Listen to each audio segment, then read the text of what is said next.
La machine est lancée.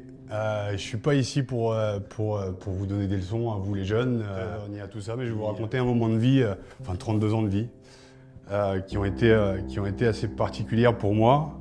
La vie cachée des grands héros, c'est ce que je vais faire ce soir en fait. Je vais vous raconter les bons moments aussi, mais les moments compliqués. On va partir de l'enfance.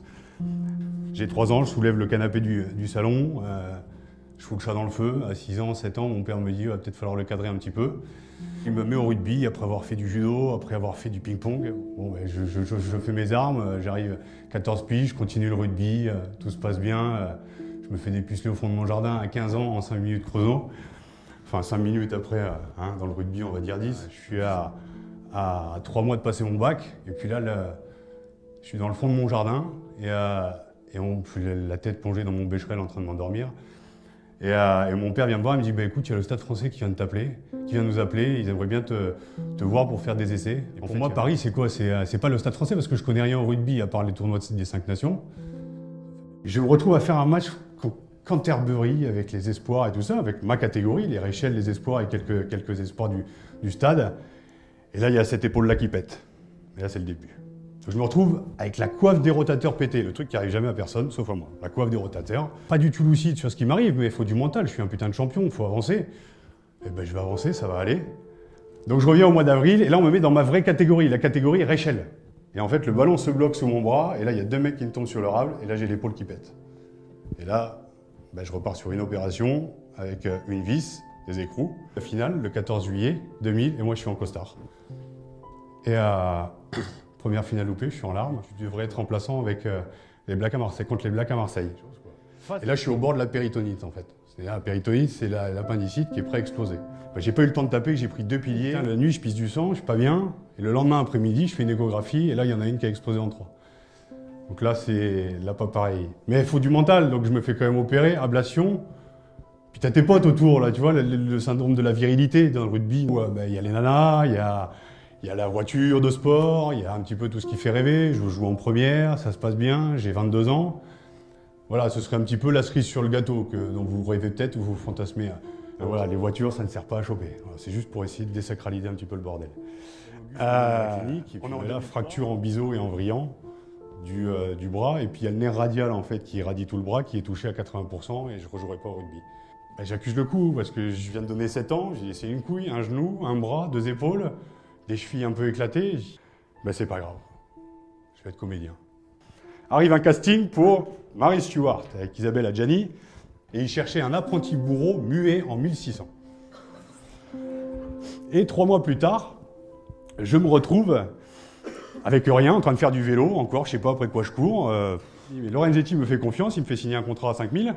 J'ai la voiture, j'ai tout ce qu'il faut. Sauf que cette année-là, je fais 8 déchirures. En décembre 2007, j'avais pas ouvert un bouquin depuis 10 ans. Et en fait, je fais une rencontre avec Richard Esco. Et là, le mec, il me dit, il me fait découvrir la philosophie. C'est moi le père Goriot en 97 pour le bac français, oui, mais là, la philosophie... Ça... Et là, il me parle de l'être, il me parle du paraître, il me parle de l'équilibre à trouver entre les deux, entre ce que j'ai représenté pendant toutes ces années et le côté introspection, il va peut-être falloir se regarder en face. Mais j'ai plus de vie sociale, j'ai plus d'argent, enfin presque plus d'argent.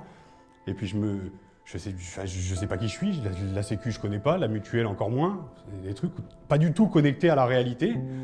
Et puis en tant que comédien, ben, je vaux plus grand chose parce que je suis retourné dans le rugby. Donc l'agent que j'avais, ben, il m'a vu retourner dans le rugby, donc il m'a dit le mec fait la girouette, on va le mettre de côté quoi. Je me retrouve au RSA, et je pense que c'est à ce moment-là que je dois vous lire un passage de mon bouquin, je pense. Oui, parce que tout est calculé, on dirait pas comme ça, mais... La saison de trop, c'est comme après une cuite. C'est pas le lendemain que t'accuses le coup, mais 2 jours plus tard, quand il n'y a plus d'alcool dans le sang, mais seulement la fatigue et assez de lucidité pour te dire quel gâchis.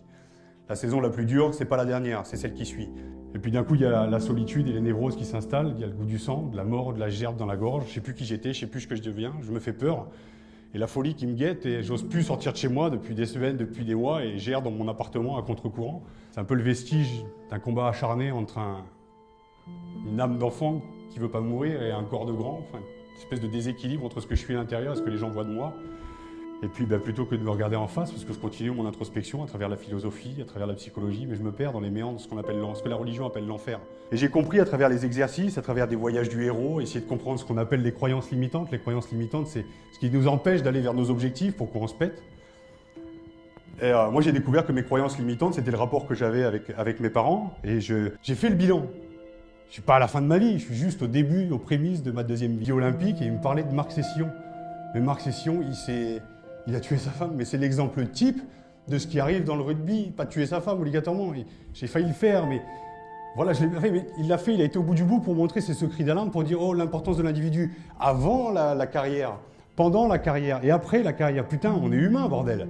Il y a un moment où il y a cette putain d'humanité qu'on est en train de perdre, à l'image de la société où on court après le temps qui passe une fois de plus, mais on ne sait pas après quoi on court.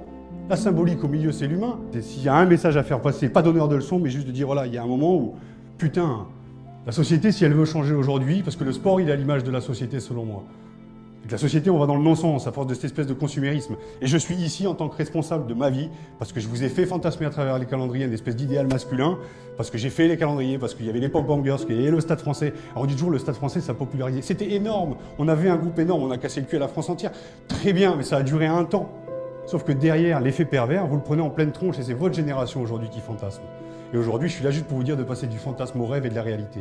Et que si vous faites carrière, 10 ans de carrière, vous êtes en équipe de France, super. Objectif, but, d'accord. Mais en attendant d'aller d'un point A à un point B, ce qui est important, c'est pas le point B, c'est tout le chemin que vous allez parcourir pour arriver à ce point B. Et si vous jouez en Pro D2, en fédéral, et alors n'oubliez pas qu'il y a d'autres choses qui se passent à côté. Que les études, c'est important. Non pas pour faire des études, pour avoir des diplômes. C'est important, certes, mais surtout pour garder un pied dans la réalité et vous dire que la vie, est-ce que vous voyez à la télé, cette putain de truc de gladiateur, oui, ça existe, sauf que c'est 10% de ce qui se passe dans une équipe. Et aujourd'hui, quand un mec me dit il faut les responsabiliser, les jeunes aujourd'hui, c'est à nous de leur donner confiance en eux pour qu'ils apportent le talent sur le terrain. Et on verra après, au fur et à mesure, si on va pouvoir construire une équipe avec eux. Et peut-être qu'il y en a qui vont rester sur le tapis. Mais au moins de les préparer aussi à l'après. Les préparer à pas jouer en équipe de France ou peut-être en Pro D2 ou en fédéral. Mais juste voilà, que vous donniez tout, mais au moins qu'à la fin vous puissiez dire voilà, je suis un homme et j'incarne et voilà, avec mes faiblesses. Parce qu'on a le droit d'être blessé, on a le droit d'être faible aussi aujourd'hui. Dans cette quête de putain de performance, il faut être toujours dans le up. Je ne vais pas me prendre pour Jean-Claude Van Damme, mais il faut toujours être en haut. Il y a un moment où il faut aussi accepter, quand il y a une blessure, de prendre le temps de revenir. Mais oui, il y a la compétition aussi qui arrive derrière. Ce que je disais à Terry tout à l'heure, il y a un moment où il faut arriver à prendre le temps. C'est ça, pour moi, j'appelle ça l'écologie des rapports humains. Et c'est comme ça que vous pourrez créer des équipes pour l'avenir. C'est comme ça que vous pourrez vous construire en tant qu'homme. Si on ne fonctionne que sur le côté tactique, technique, physique, on prend des murs. Mais voilà, accepter la différence, et c'est ce qui fait justement tout le charme de ce putain de sport. Et ouais, je suis différent, mais je suis pas beaucoup différent de vous. Je pense que c'est ça qu'il faut arriver à accepter aujourd'hui, c'est toute sa putain d'humanité, et que chacun se remette un petit peu en question, et il y a de très très très belles choses à faire. Voilà, je vous remercie de votre attention.